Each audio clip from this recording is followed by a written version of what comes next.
नमस्कार दोस्तों, मैं शुभम सिंह आप सभी का प्रतियोगिता वर्ल्ड में स्वागत करता हूं।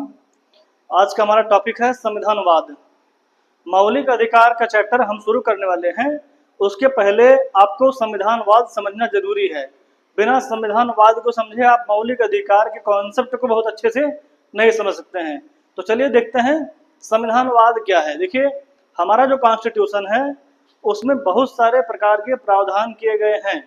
उसी प्रावधानों में शक्तियों को बंटवारा भी किया गया है और उसी प्रावधान में लोगों के अधिकारों की बात भी की गई है।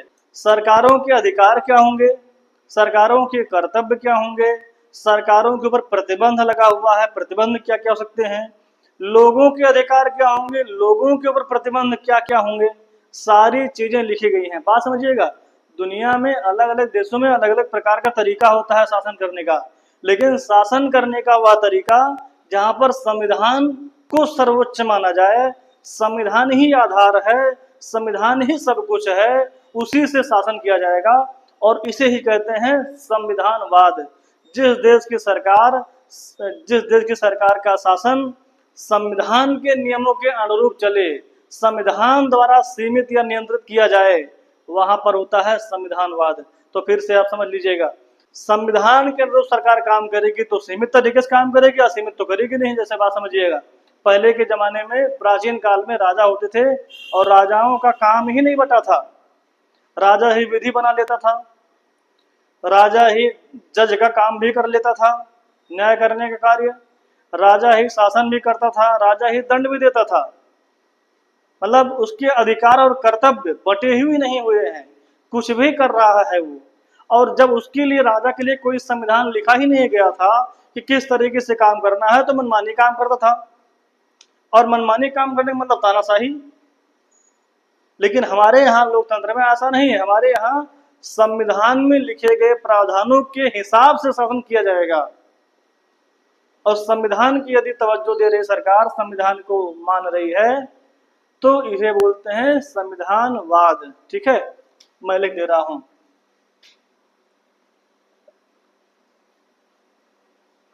संविधान के अनुरूप कार्य करना, या एक शब्द यहां पर है सीमित सरकार, ठीक है, या संवैधानिक सरकार। संवैधानिक सरकार, अब ध्यान समझिएगा, सीमित सरकार, संवैधानिक सरकार का मतलब ये होता है जिसके पास असीमित अधिकार नहीं है। अगर सरकारों के पास, एमपी एमएलए मंत्री के पास अधिकार अथाह हो जाएंगे, असीमित हो जाएंगे, तब लोगों के अधिकार छीन लिए जाएंगे। तो यहाँ पर हमारे यहाँ देश में सरकार के पास अधिकार असीमित नहीं है, सीमित तरीके से सरकारों को अधिकार या कार्य करने की शक्ति दी गई है। और वो कहाँ लिखा गया है? वो सब लिखा गया है हमारे यहाँ संविधान में। तो अगर सरकार सीमित है, सीमित सरकार का मतलब सरकार को भी डर हो कि हम कुछ गलत करेंगे तो दिक्कत हो जाएगा। और राजा को यह डर नहीं होता था कि हम गलत करेंगे तो कोई हमें न्याय करने वाला है, कोई रोकेगा। राजा का कौन रोकेगा? तो राजा के जमाने में संविधानवाद या सीमित सरकार नहीं होती थी। लेकिन अभी हमारे यहाँ संविधान में सबके लिए उपाय है। सरकार भी असीमित कार्य नहीं कर सकती, जनता भी नहीं कर सकती है। जनता के पास अधिकार है, स्वतंत्रता है, आजादी है, लेकिन साथ ही साथ प्रतिबंध भी हैं। हम लोग भी असीमित तरीके से कुछ नहीं कर सकते हैं। और यही क्या है? यही है संविधानवाद। तो सीमित सरकार या संवैधानिक सरकार, जहां पर सरकार के अधिकार असीमित नहीं होंगे, शक्तियां असीमित नहीं होंगी, संविधान में दिए गए हैं कि क्या क्या शक्ति, क्या क्या अधिकार होंगे, वही है संविधानवाद। अब यहाँ सीमित सरकार के लिए दो लक्षण बहुत जरूरी होते हैं। पहला, शक्ति पृथक्करण, separation of power, separation of power.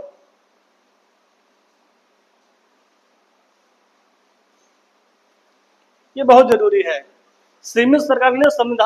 सीमित सरकार के लिए या संविधानवाद के लिए बहुत जरूरी है शक्ति पृथक्करण, शक्ति बंटवारा करना।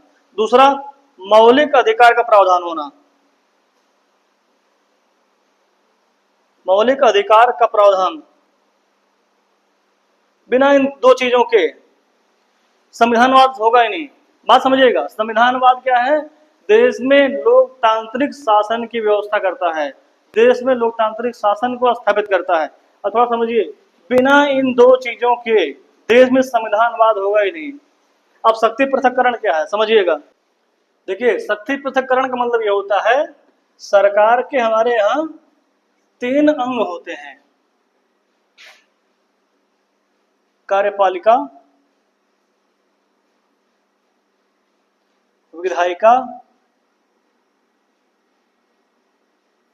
और न्यायपालिका।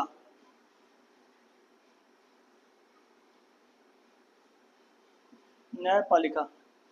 अब देखिए, शक्ति पृथक्करण होना बहुत जरूरी है। शक्ति पृथक्करण से क्या होती है, चीजें नियंत्रित होती हैं। यहां पर देखिए, शक्ति पृथक्करण के माध्यम से संविधानवाद की स्थापना कैसे होती है, लोकतांत्रिक शासन की स्थापना कैसे होती है, समझिएगा। कार्यपालिका जो है, मतलब इसमें क्या होता है, मंत्रिपरिषद, इसका मुखिया पीएम, और यहाँ होते हैं प्रेसिडेंट, राष्ट्रपति होते हैं। अब समझिए, यहाँ क्या होता है, मान लीजिए केंद्र में लोकसभा, राज्यसभा, राष्ट्रपति, और यहाँ supreme court, high court, subordinate court. समझिएगा, बात को समझिएगा। यहाँ पर किस तरीके से सीमित शासन हो रहा है। अगर मंत्रिपरिषद कोई गड़बड़ कार्य करती है, वैसे तो शक्ति पृथक्करण का मतलब ये होता है, एक दूसरे के कार्यों में कोई दखल नहीं देगा।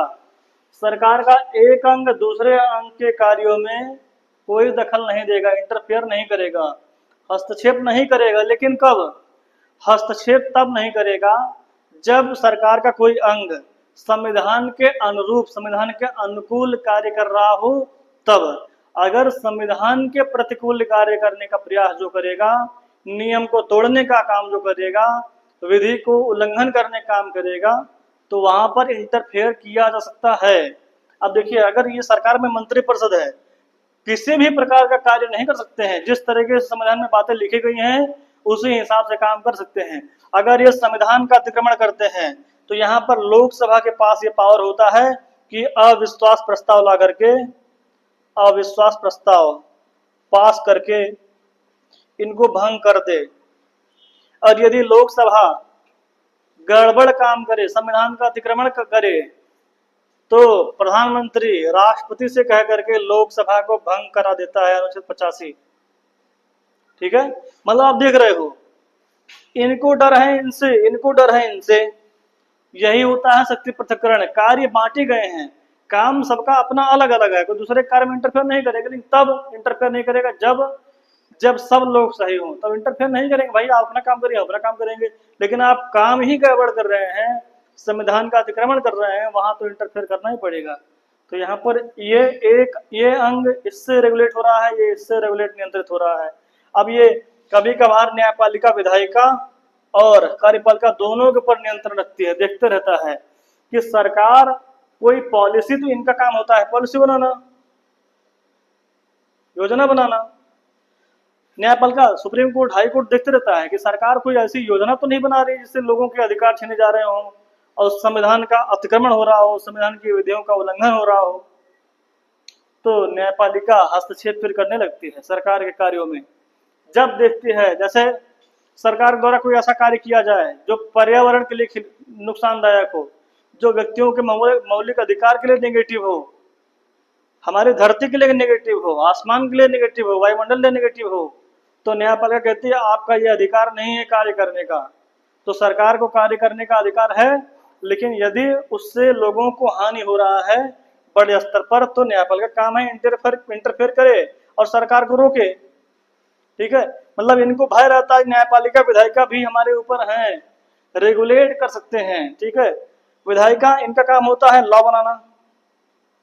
अब कोई ऐसा कानून नहीं बनाएगी ये विधायिका कि जिससे लोगों के मौलिक अधिकार जाए या अन्य किसी प्रकार से क्षति पहुंचे लोगों को। तो विधि बना सकते हैं, लेकिन संविधान के अनुरूप दायरे में रह करके विधि बनाना है। संविधान एक सीमा है, उसके अंदर रह करके विधि बनाना है, तब तो बनाओ। अगर उससे बाहर जा रहे हो, संविधान का अतिक्रमण करने का सोच रहे हो, तो उसके ऊपर तुम्हारे न्यायपालिका है, ऐसी विधि रद्द हो सकती है। और हमारे यहाँ जुडिशियल रिव्यू का भी सिस्टम है। ठीक है, अनुच्छेद 137। ठीक, supreme court, high court, subordinate court.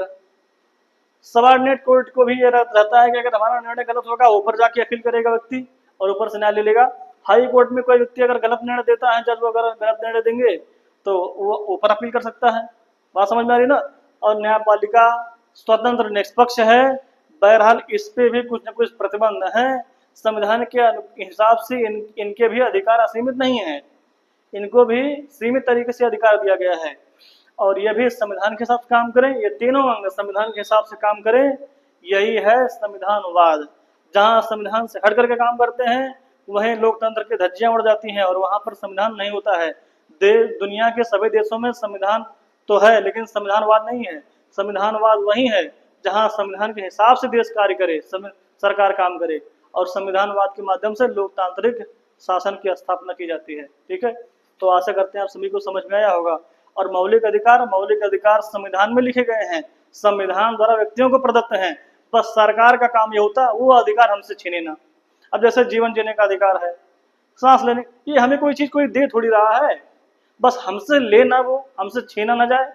अब जीवन जीने का अधिकार तो हमारा अपना अधिकार है भाई, हमारे माता पिता ने हमको जन्म दिया हुआ है। सरकार हमसे ये अधिकार ना छीने, बस उतना ही हमारा अधिकार है।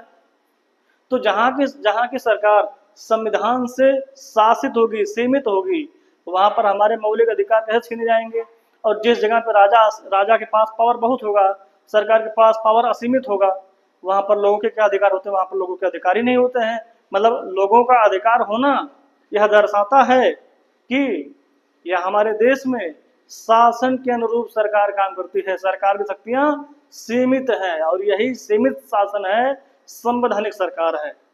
तो आशा करते समझ में आया होगा। जहां पर सीमित शासन नहीं होगा वहां लोगों के अधिकार नहीं होंगे। ठीक है, अब यहाँ पर दीजिए थोड़ा समझिएगा। संवैधानिक सरकार, सीमित सरकार मतलब विधि का शासन। हमारे यहाँ किसी व्यक्ति का शासन नहीं है, हमारे यहाँ व्यक्ति का शासन नहीं है, शासकों की विधि नहीं बनती है। ठीक है, शक्तिशालियों की विधि हमारे यहाँ नहीं है, शक्तिशालियों की विधि हमारे यहाँ नहीं है, शक्तिशालियों की विधि हमारे यहाँ नहीं। हमारे यहाँ ना तो व्यक्ति का शासन है, ना तो शासकों की विधि, ना तो शक्तिशालियों का विधि। मतलब ऐसा हो सकता है कि शक्तिशाली जो लोग हों वही विधि बना, ऐसा तो है नहीं। जिसको जनता चुनेगी वही बनाएगा विधि, और विधि से ही देश चलता है और सर्वोच्च विधि संविधान है। शासकों की विधि नहीं है, जनप्रतिनिधियों की विधि है। ठीक है, व्यक्ति का शासन नहीं हमारे यहाँ विधि का शासन है, विधि का शासन हमारे यहाँ है। और जहाँ विधि का शासन होता है वहीं संविधानवाद होता है। ध्यान दीजिएगा, संविधान दुनिया के सभी देशों में है लेकिन संविधानवाद केवल लोकतांत्रिक देशों में है। केवल उन्हीं देशों में संविधानवाद होता है जहाँ पर सरकार के अधिकार सीमित हों, जनता के अधिकार ज्यादा हों, सरकार के ऊपर प्रतिबंध लगाए जा सकते हों, वही संविधानवाद होता है। बाकी सभी देशों में संविधान तो है लेकिन संविधानवाद नहीं है, और संविधानवाद एक अच्छी चीज है। ठीक है, लोगों के अधिकारों के संदर्भ में सकारात्मक तथ्य है। ठीक है, अब चलिए समझिएगा यहाँ थोड़ा। हमारे यहाँ विधि का शासन हो सकता है, ठीक है, हमारे यहाँ सीमित शासन, संवैधानिक सरकार, एक दूसरे के पर्याय हैं ये। और इन जहां ये तीन चीजें मिलती हैं समझो वही संविधानवाद है,